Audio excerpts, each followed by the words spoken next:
Hi friends, சுட்டு மில்லிஸோட இனி வரப்போகிற எபிசோட்ஸ்க்கான ப்ரோமோ தான் இந்த வீடியோவில் பார்க்க போகிறோம். வாங்க ஃப்ரெண்ட்ஸ் பார்க்கலாம். முதல்லலாம் சரளாவுக்கு அபியையும் சுடரையும் பார்த்தா பயங்கரமாக கோவம் வரும். எங்கே அவங்களால நமக்கும் பிரச்சனை வந்துடுமோ அப்படின்னு பயந்தாங்க. ஆனால் அதெல்லாம் அந்த பயத்தினால தான், மற்றபடி உள்ளுக்குள்ள பாசம் இருக்குது அப்படின்றத நம்ம சரளா நிரூபிச்சிட்டாங்க. சுடருக்கு ஒன்று அப்படின்னு உடனே பயங்கரமாக துடிச்சு போயிட்டாங்க. நீ பெட்டில் படு, நான் உனக்கு கஞ்சி காய்ச்சி கொண்டு வரேன், பார்த்து போ அப்படின்னலாம் சுடர்கிட்ட இது வரைக்கும் அக்கறையா அந்த மாதிரி அவங்க பேசினதே கிடையாது. இதெல்லாம் பார்க்கும்போது நம்ம அபிக்குமே ரொம்ப ரொம்ப சந்தோஷமாக இருக்குது. நம்ம பண்ண ஒரு விஷயத்தினால தான் அன்னைக்கு இந்த அளவுக்கு நம்ம மேலே கோவம், மற்றபடி அண்ணி நம்ம மேலே எவ்வளோ பாசமாக இருந்தாங்க அப்படின்னு கல்யாணத்துக்கு முன்னாடி எப்படி இருந்தாங்களோ அந்த விஷயத்தை பற்றி நினச்சி பார்க்குறாங்க. அது எல்லாத்தையும் நினச்சி பார்த்ததுக்கப்புறம் தான் ஸோ ப்ளவுஸ் தைக்கணும்னு சொல்லிட்டு சண்முகத்துக்கிட்ட கொடுக்கும்போது அதை நான் உங்களுக்காக தைச்சி தரேன் அண்ணி அப்படின்னு சொல்கிறாங்க. ஸோ அதுக்கப்புறமா ஸோ எடுத்துக்கிட்டு அந்த ப்ளவுஸை எடுத்துக்கிட்டு கடைக்கு போகணும்னு சொல்லிட்டு கிளம்புறாங்க. சண்முகத்துக்கு கால் பண்ணுறாங்க. அண்ணா, ஏதாச்சும் மணி ஸ்டோன்ஸ் எல்லாம் இருக்கான்னு கேட்டுட்டு சொல்கிறேன்னு சொன்னியே, பார்த்துட்டு சொல்கிறேன்னு சொன்னியே, இருக்குதா இல்லையாண்ணே அப்படின்னமும், அபி நானே ஃபோன் பண்ணணும் தான் நினச்சி எடுத்தேம்மா, எதுவும் இல்லை, நீ போய் வாங்கிக்கிறியா அப்படின்னு சொல்லவும், சரி நான் போய் வாங்கிக்கிறேன் அப்படின்னு. வழக்கமாக வாங்குவோம்ல, அந்த கடையில் வாங்கு, பணத்தை நான் கொடுக்குறேன்னு சொல்லிவிடுமா அப்படின்னு சொல்கிறாங்க சண்முகம். அண்ணா, இது கூட என்கிட்ட இல்லையாண்ணே, நான் பார்த்துக்கிறேண்ணே அப்படின்னு. அபி, அது எப்படிம்மா, நீ தான் வந்த உடனே இவ்வளோதான் என்கிட்ட பணம் இருக்குன்னு சொல்லிட்டு என்கிட்ட கொடுத்துட்டியே, அப்புறம் எப்படி அப்படின்னு சொல்கிறாங்க. அண்ணே, அதெல்லாம் என்கிட்ட கொஞ்சம் தேவை இருக்குண்ணே, நான் பார்த்துக்கிறேன், நீ கொடுக்குற மிச்ச பணத்தை மிச்சம் பண்ணி வச்சுருக்கேண்ணே அப்படின்னு சொல்லிட்டு இங்கே நம்ம அபி சொல்லவும், இங்கே பாருடா அபிமா, அது உனக்குன்னு சுடருக்காகச்சு இல்லை எதுக்காச்சும் உனக்கு யூஸ் ஆகும், வச்சுக்கோடா, நான் பணத்தை கொடுக்குறேன், நீ பணம் கொடுத்தாலும் வாங்க வேணான்னு சொல்லிட்டு அப்புறம் நான் ஃபோன் பண்ணி சொல்லிடுவேன் தெரிஞ்சுக்கோ அப்படின்னும், சரிண்ணே நீ எதுவும் சொல்லாத, நான் ஆனால் கொடுப்பாருன்னு சொல்லிட்டு வாங்கிட்டு வரேண்ணே அப்படின்னு சொல்லவும், சரிடாமா அப்படின்னு சொல்லிட்டு ஃபோனை கட் பண்ணிட்டுறாங்க. அதுக்கப்புறமா அந்த ப்ளவுஸ் எடுத்துக்கிட்டு கடையில் மணி ஸ்டோன்ஸ் எல்லாம் வாங்கிட்டு வரலான்னு சொல்லிட்டு அவங்க அன்னிக்கிட்ட சொல்லிட்டு அபி கிளம்பி போயிட்டு இருக்காங்க. உண்மையிலே அபி நல்லா தான் ப்ளவுஸ் தைச்சு தரா, அவரு தைச்சு தர்ற மாதிரி இல்லைனாலையும் அபி தைச்சிருக்குது என்னவோ மனசுக்கு ஒரு மாதிரி திருப்தியா இருக்கு அப்படின்னு சொல்லிட்டு இங்க சரளா நினைச்சிட்டு இருக்காங்க, அபியே தைச்சு தரட்டும் அப்படின்னு. ஸோ அதுக்கப்புறம் கடைக்காக அவங்க போயிட்டு இருக்காங்க. அப்படி கடைக்கு போயிட்டு இருக்கும்போது தான் வெற்றி அபியை பார்த்துடுறாங்க. பார்த்த உடனே இங்க அபி கண்ணில் படாம அபியை ஃபாலோ பண்ணிட்டு வராங்க நம்ம வெற்றி.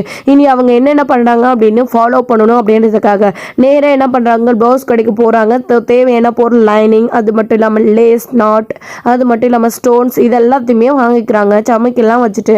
ஸோ அவங்களுக்கு எப்படி டிசைனாக தைக்கணுமோ அதுக்கு ஏற்ற மாதிரி கலர்ஸ்லாம் வாங்கிக்கிட்டு எடுத்துக்கிட்டு பார்த்தீங்க அப்படின்னா திரும்பவும் கிளம்பி வீட்டுக்கு போயிட்டு இருக்காங்க. போகிற வழியிலே லைப்ரரிக்கு போகிறாங்க. லைப்ரரிக்கு ஏன் அப்படின்னா அவங்களுக்கு இப்போ படிக்கிறதுக்காக நிறைய புக்ஸ்லாம் தேவை. ஸோ ஜெயிலில் இருந்த வரைக்கும் அதெல்லாம் அங்கே அவைலபிளாக இருந்துச்சு, அதனால் அபி படிச்சுக்கிட்டாங்க. இப்போது அவ்வளோவோ அவங்கக்கிட்ட புக்ஸ் இல்லை அப்படின்றதுனால அடிக்கடிக்கு இங்கே தான் புக்ஸை எடுத்துகிட்டு போவாங்க. அதே மாதிரி ஏற்கனவே எடுத்துகிட்டு போன புக்ஸை படித்து முடிச்சுட்டு இப்போ அதை ரிட்டர்ன் கொடுத்துட்டு அடுத்து அதுக்கு தேவையான புக்ஸை படிக்கணும் அப்படின்றதுக்காக வாங்கிட்டு போகிறதுக்காக வந்திருக்காங்க. ஒன்று அங்கேயே படிக்கணும், அப்படி புக் வாங்கிட்டு போகணும் அப்படின்னா ஒரு சில கொஞ்ச நாட்கள்லேயே திருப்பி புக்கை குறிப்பிட்ட டைமுக்குள்ளே கொடுக்குற மாதிரி இருக்கும். அந்த டைம் முடிஞ்சிருச்சு அப்படின்றதுனால அபி அதுக்குள்ளேயே எல்லாத்தையும் படித்து முடிச்சுட்டு டக்குன்னு புக்கு கொடுத்துட்டு அந்த டைமுக்குள்ளே படித்து முடிச்சுட்டு புக்கை வாங்கிக்கிறாங்க. அதுக்காக தான் இப்போ ரிட்டர்ன் கொடுத்துட்டு அந்த புக்கை வாங்கிட்டு போகணும் அப்படின்றதுக்காக புக் தேவையான புக்கை தேடி எடுத்துகிட்டு வராங்க. இது 2 போடுதான் அப்படின்னு சொல்லிட்டு அதை வாங்கிக்கிட்டு சைன் போட்டுட்டு புக்கை எடுத்துகிட்டு அபி நான் வரேன்னு சொல்லிட்டு கிளம்புறாங்க. முதல்ல கடைக்கு போனா இப்போ லைப்ரரிக்கு போறா அப்படின்னு சொல்லிட்டு இவர் என்ன பண்றாரு, வெற்றி ஆல்ரெடி ப்ளவுஸ் அந்த வாங்கிட்டு போன கடையில் போய் விசாரிச்சு பார்த்தாங்க அவங்க என்ன வாங்கிட்டு போறாங்க அப்படின்னு. நீங்கள் யார் சார், இதெல்லாம் நீங்கள் எதுக்கு தெரிஞ்சுக்கணும்னு கேட்குறீங்க, அப்படியெல்லாம் யாருக்கிட்டையும் யாரை பற்றியும் சொல்லக்கூடாது சார், அவங்க கஸ்டமர் அப்படின்னு சொல்கிறாங்க. இல்லை சும்மா தெரிஞ்சுக்கிறதுக்காக தான் கேட்குறேன் அப்படின்னு. நீங்கள் அவங்களுக்கு ரிலேட்டிவாக இருந்தால் மட்டும்தான் அவங்கள பற்றின டீட்டெயில்ஸ் சொல்லுவோம், அவங்க யாருன்னு உங்களுக்கு தெரிஞ்சிருக்கும், அப்படி இல்லைன்னா நான் எதையுமே சொல்ல மாட்டேன், நீங்கள் கிளம்புங்க முதலுங்கிறது தயவு செஞ்சு அப்படின்னு சொல்கிறாங்க. இப்போ என்ன பண்ணுறது, டீட்டெயில்ஸ் நான் அபியை பற்றி தெரிஞ்சுக்கணுமே, இந்த ஆள் வர எந்த விஷயத்தையும் சொல்ல மாட்டேன்றா அப்படின்னு வெற்றின்னு நினச்சிட்டு என்ன பண்ணுறாங்க, நான் அவளுடைய புருஷன் அவன் என் பொண்டாட்டி அப்படின்னு சொல்லிடுறாங்க. இன்னமும் அபியே அவங்களுடைய மனசுல இருக்காங்க. இல்லை விஷயத்தை தெரிஞ்சதுக்காக வெற்றி இப்படி சொல்றாரா என்னன்னு தெரியல, ஆனா அவன் என் பொண்டாட்டி அப்படின்னு இப்போ சொல்றாரு. அதுக்கப்புறம் இதை எப்படி நான் நம்புறது அப்படின்னு சொல்றாங்க. என்ன சார் பொண்டாட்டின்னு சொன்னதுக்கு அப்புறமும் ஏன் இப்படி கேட்டுட்டு இருக்கீங்க அப்படின்னு. சார் நீங்கள் கேட்குறது ஏதாச்சும் உங்களுக்கு நியாயமாக படுதா? பொண்டாட்டினா அவங்க கூட நீங்கள் வந்திருக்கணும். அவங்க வாங்கிட்டு போனதுக்கு அப்புறமா அவங்க என்ன பண்ணிட்டு போகிறாங்கன்னு கேட்குறீங்க. அப்படி இருக்கிறப்போ உங்கள் பொண்டாட்டியை சந்தேகப்பட்டு இது பின்னாடியே விசாரிச்சுட்டு போகலான்னு வந்திருக்கீங்களா அப்படின்னாலாம் கடைக்காரர் கேட்குறாரு. சார் நீங்கள் நினைக்கிற மாதிரிலாம் ஒன்றும் கிடையாது. அவள் என்கிட்ட ஏதோ சொல்லாமல் எனக்கு சர்ப்ரைஸாக ஏதோ பண்ணணும்னு பண்ணிட்டு இருக்கா. அதான் அவளை பற்றி என்ன பண்ணுறான்னு கேட்குறதுக்காக வந்தேன். என்ன இந்த கடையில் வாங்கிட்டு போகிறா அப்படின்னு சொல்லிட்டு கேட்கவும், ஓ அப்படியா அப்படின்னு சொல்லிட்டு அப்பவும் கடைக்காரர் யோசிக்கிறாரு. வெற்றி என்ன பண்ணாரு, உடனே அபியோடைய ஃபோட்டோ, அவருடைய ஃபோட்டோ, அவங்க 2 பேரும் கல்யாணம் பண்ணிக்கிட்ட ஃபோட்டோ இன்னமும் வெற்றி கிட்ட இருக்கு. அதை எடுத்து ஓப்பன் பண்ணி பாருங்க, டவுட்டாக இருந்தா அப்படின்னு காட்டுறாரு. இதை காட்டின உடனே, ஓ அப்படியா, அவங்க ப்ளவுஸ் தைக்கிறதுக்காக சில பொருளெல்லாம் வாங்கிட்டு போகிறாங்க, அவ்வளோதான், வேற எதுவும் கிடையாது. இதில் உங்களுக்கு சர்ப்ரைஸ் பண்ணுற மாதிரி என்ன இருக்குது? அப்படி உங்களுக்கு சர்ப்ரைஸ் பண்ணணும்னு அவங்க நினச்சிருந்தாங்களா, வேற ஏதாச்சும் பண்ணுவாங்க, போயிட்டு அது என்னன்னு பாருங்க அப்படின்னு சொல்லிட்டு அந்த கடைக்காரர் சொன்னதும், இதை சொல்லதானா இவனுக்கு இவ்வளோ பில்டப்பு அப்படின்னு சொல்லிட்டு வெற்றி அந்த ஃபோட்டோவை வச்சுட்டு ஃபோனில் வந்து ஆஃப் பண்ணி வச்சுட்டு ஃபாலோ பண்ணி வந்துட்டு இருக்காரு. அடுத்து லைப்ரரிக்கு போனாங்க இல்லையா, அங்கே போயிட்டு என்னன்னு சொல்லிட்டு விசாரிக்கலான்னு சொல்லிட்டு போகிறாங்க. அபி அதுக்குள்ளேயே அங்கே புக்ஸ் வாங்கிட்டு கிளம்பி அவங்க பாட்டுக்கு டைரெக்டாக வீட்டுக்கு தான் போகிறாங்க, வேற எங்கேயும் போகிறது கிடையாது. அப்போ தான் வந்துட்டு இங்கே வந்துட்டு வெற்றி இன்னமும் எப்போ வந்து அபியோட நினப்பு இன்னமும் அவருடைய மனசில் இருந்திருந்தா அந்த ஃபோட்டோவை கூட டிலீட் பண்ணாமல் அவர் வச்சிருப்பாரு. என்னதான் அபி மேலே கோவம் இருக்கிற மாதிரி காட்டிக்கிட்டாலும் அவளை பார்த்தாவே வெறுப்பெருப்பாக வருது அப்படின்னு சொன்னாலையும் அந்த ஞாபகம் மறுத்தமாக அந்த ஃபோட்டோவை இன்னும் வெற்றி வச்சுக்கிட்டு தானே இருக்காரு. காலத்துக்கும் அவள் பொண்டாட்டி, அவளை லவ் பண்ணி கல்யாணம் பண்ணிக்கிட்டோம், அவளை மட்டும் நம்ம வெறுக்கணும்னு எப்படி வெற்றியால் நினைக்க முடியும்? அது முடியாதுங்களே, அது ஒரு பேர் ஆயிடுச்சு. எக்காலத்துலேயும் வந்து அதை பற்றி பேசிட்டு தான் இருப்பாங்க. அபியோட புருஷன் இவன், அபி வந்து வெற்றியோடைய பொண்டாட்டி அப்படின்னு எல்லாரும் தெரிஞ்சவங்க அத்தனை பேரும் பேச தானே செய்வாங்க. ஸோ அதனால் அவருக்குமே அந்த நினப்பு இருந்திருக்கு. ஃபோட்டோவை வச்சுக்கிட்டு அதை காட்டவும் செய்கிறாரு. அதுக்கப்புறம் தான் லைப்ரரிக்கு போயிட்டு, சார் அவங்க வந்து என்ன பண்ணிட்டு போகிறாங்க அப்படின்னு. இதென்ன சார் கேள்வி? லைப்ரரிக்கு வந்தால் என்ன பண்ணுவாங்க, நீங்கள் எதுக்கு அவங்கள பற்றி விசாரிக்கிறீங்க? புக்ஸ் தான் வாங்கிட்டு போகிறாங்க அப்படின்னு சொல்லவும், ஓ அப்படியா, இல்லை சார் தெரிஞ்சுக்கலான்னு கேட்டேன் அப்படின்னு. இங்கே பாருங்கள், அவங்க இங்கே லைப்ரரிக்கு வர ரெகுலர் கஸ்டமர் மாதிரி. அவங்க கொஞ்ச நாளாகவே வந்து இங்கே தான் வந்து புக்ஸ் வாங்கிட்டு போகிறாங்க. அவங்க ஏதோ எக்ஸாம் எழுதணும், லாயர் ஆகணும் அப்படின்றதுக்காக புக்ஸ்லாம் வந்து எடுத்துகிட்டு போகிறாங்க. இந்த மாதிரி வாரத்துக்கு ஒரு தடவை வருவாங்க அப்படின்னு சொல்லவும், அப்படியா சார், எப்போத்துலேருந்து அவங்க வராங்க அப்படின்னு கேட்கவும், கொஞ்சம் ஒரு 2-3 வாரத்துக்கு மேலேருந்தே அவங்க வந்துட்டு இருக்காங்க அப்படின்னு சொல்கிறாங்க. அப்படியா சார், ரொம்ப தேங்க்ஸ் அப்படின்னு சொல்லிட்டு வெற்றி வந்துடுறாரு. யார் இந்த ஆள், எதுக்கு அந்த பொண்ணை பற்றி இவர் விசாரிக்கணும் அப்படின்னு தெரிஞ்சுக்கிட்டு, யார் நினச்சா இந்த காலத்தில் லவ் காதல்னு பின்னாடியே சுற்றிட்டு இருக்காங்க, இதெல்லாம் கேட்டு தெரிஞ்சுக்கலான்னு கேட்பான் போல இருக்குது அப்படின்ற மாதிரி அவர் நினச்சிட்டு அமைதியாயிடுறாரு. அப்போ தான் வெற்றி வெளியே வந்ததுக்கு அப்புறமா அவர் என்ன யோசிக்கிறாரு அப்படின்னா, 2-3 வாரமாகவே லாயருக்காக எக்ஸாம் எழுதணும், புக்ஸ் படிக்கணுன்றதுக்காக வர அப்படின்னு அந்த ஆள் சொல்கிறத வச்சு பார்த்தா, அவள் பரோலில் வந்ததுலேருந்தே படிக்கிற வேலையை தான் பார்த்துட்ருக்கா, படிப்புக்காக தான் புக்ஸ் வாங்கிட்டு போயிட்டுருக்கா. இது உண்மைதானா, இல்லை நம்மளை நம்ப வைக்கணுன்றதுக்காக பொய்யா ஏதாச்சும் பண்ணுவாளா அப்படின்னு சொல்லிட்டு யோசிக்கிறாங்க.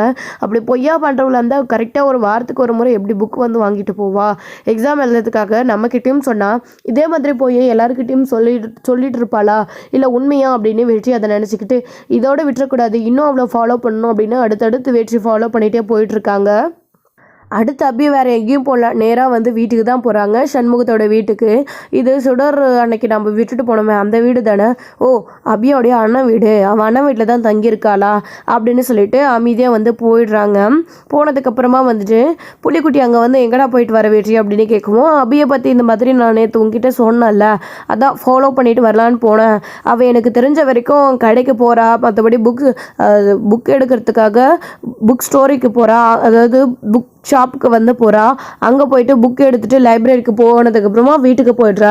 அந்த ஆளுமே கூட எக்ஸாம் எழுதுறதுக்காக புக்ஸ் எடுத்துகிட்டு போகிறா லாயருக்காக அப்படின்னு தான் சொல்கிறா அப்படின்னு சொல்லவும், பின்னடா வெற்றி இதுக்கு மேலே உங்களுக்கு என்ன சந்தேகம், எங்கே பாருடா, எனக்கு தெரிஞ்ச வரைக்கும் அந்த மாணிக்கத்துக்கும் அபிக்கும் என்ன சம்மந்தமும் இருக்காதுன்னு தான் நான் நினைக்கிறேன்.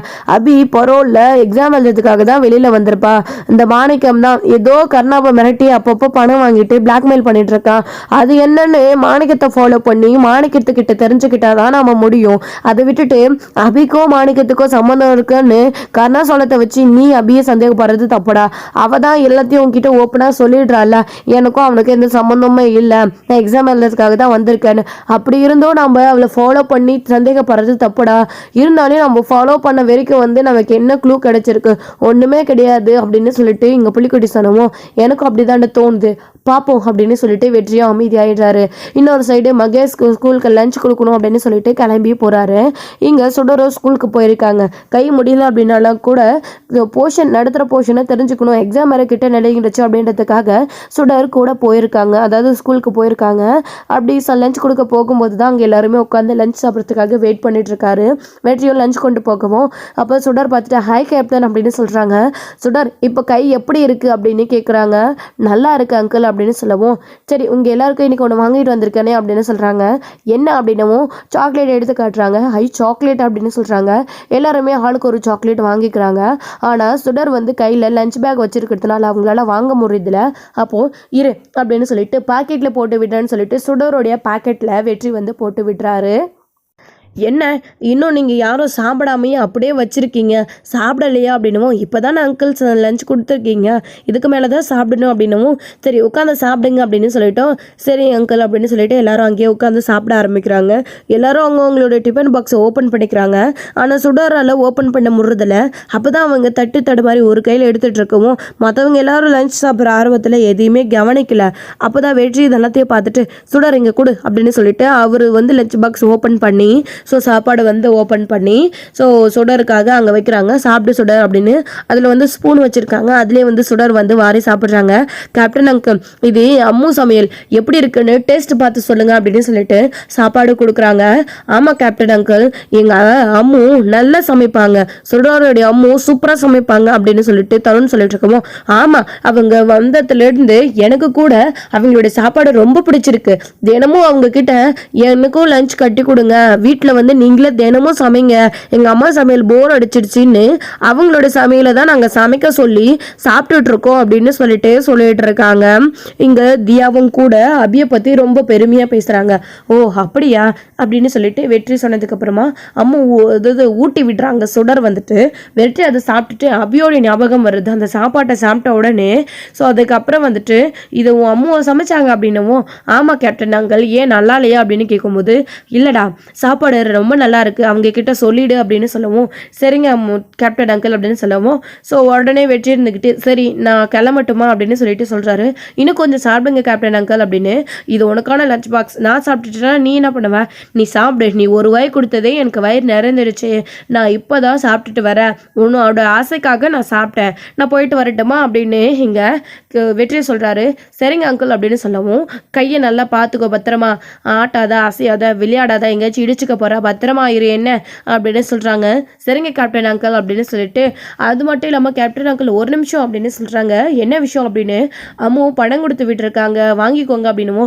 என்ன சொல்றார், ஃப்ரெண்ட்ஷிப்பை கேவலப்படுத்துறியா, நான் ஃப்ரெண்டாக உனக்காக இதை கூட செய்யக்கூடாதா, பணம்லாம் ஒன்றும் வேணான்னு உங்கள் அம்மு கிட்ட போய் இதை ரிட்டர்ன் கொடுத்துரு அப்படின்னமோ இல்லை அம்மு திட்டுவாங்க வாங்கிக்கோங்க அப்படின்னு சொல்கிறாங்க. ஆமாம் அங்கிள், அப்பா அம்மா 2 பேருமே உங்ககிட்ட இந்த பணத்தை கொடுக்க சொல்லி கொடுத்தாங்க, வாங்கிக்கோங்க அங்கிள் அப்படின்னு சொல்லுவோம். இல்லை எனக்கு இந்த பணம் வேணாம், ஒன்று வீட்டில் எடுத்துகிட்டு போய் கொடுங்க, இல்லைன்னா இந்த பணத்தை நீங்கள் எல்லோரும் ஷேர் பண்ணிக்கிட்டு உங்களுக்கு என்ன பிடிச்சதோ அது எல்லாத்தையும் வாங்கிக்கோங்க அப்படின்னு சொல்கிறாங்க.